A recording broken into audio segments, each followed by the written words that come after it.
Alright, part 2, and this time the actual 2 does mean part 2.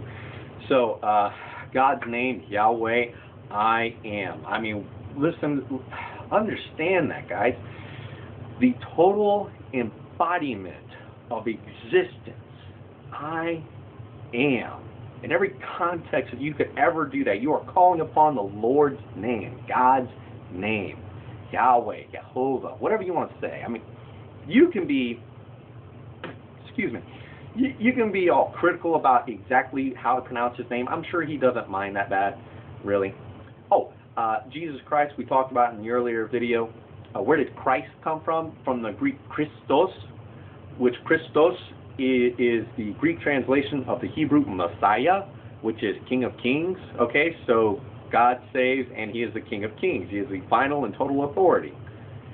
It really makes sense when you just go back and look and you put the pieces of the puzzle together, you know. But anyways, now let's talk about Bibles and all the different versions, okay. I'm going to leave a link down below to an Episcopalian brother, at least I hope he's a brother, who gives a really good half-hour overview of the Bible, all the books of the Bible, where they come from, why were some included and some excluded, and all that stuff, and the process to do that. And so if you're curious about that kind of thing, I'm not going to go that deep into it. Check out the link below. Now, today, we have several different versions of the Bible. Why? Because the original was written in Hebrew, Aramaic, and Greek.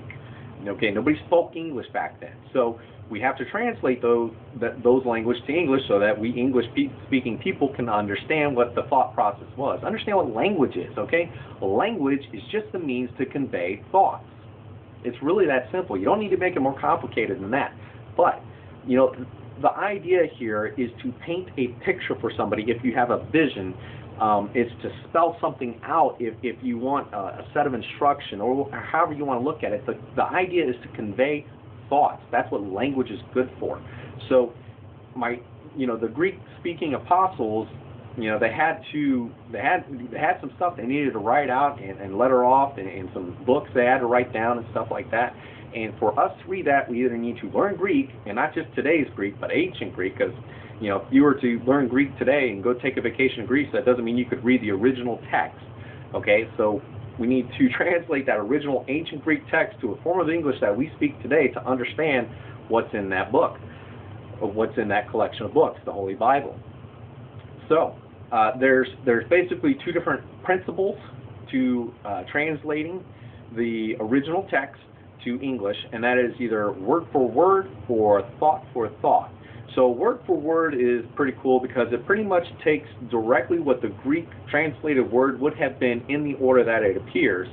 And the thought for thought kind of looks at the entire passage, gains the overview perspective of it, and then puts in the thought for thought translation the idea of what it is that they were trying to say. So they both have pros and cons. I really like thought for thought because for me, I'm new at this, I'm a beginner, and the thought for thought, if the idea is to paint a picture for me, I mean, it's like paint by numbers.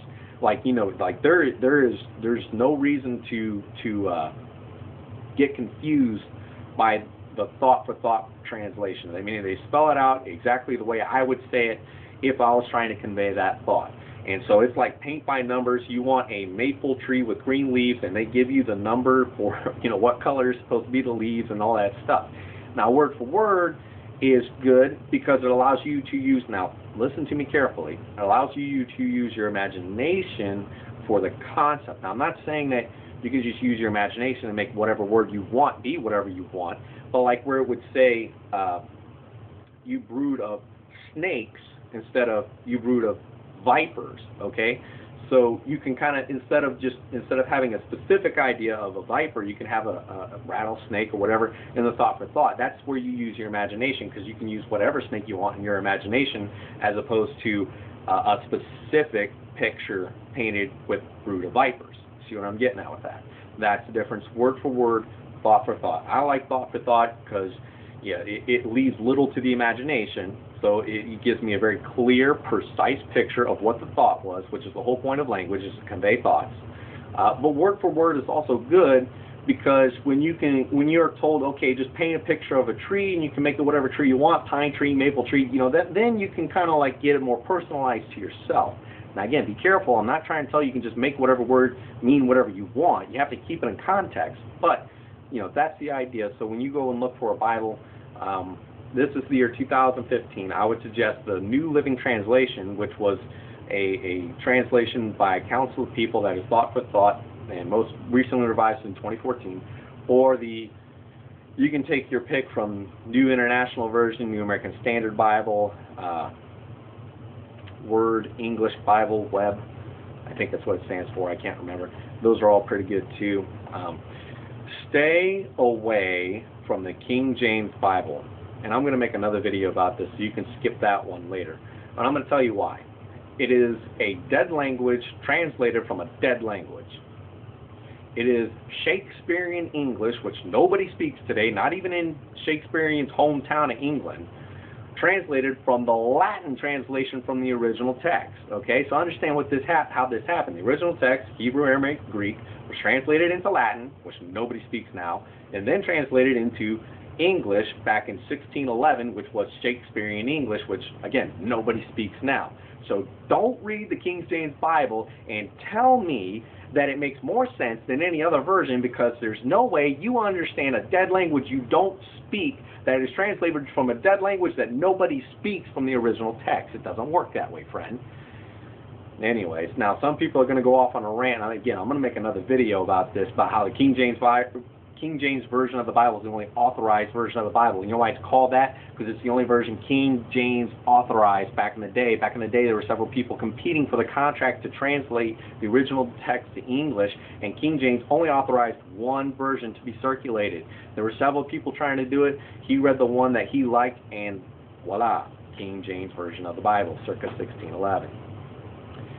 Now again, I'm going to keep these videos as short as I can. I know I'm going on rants, but thank you for watching. I know I don't say it often enough.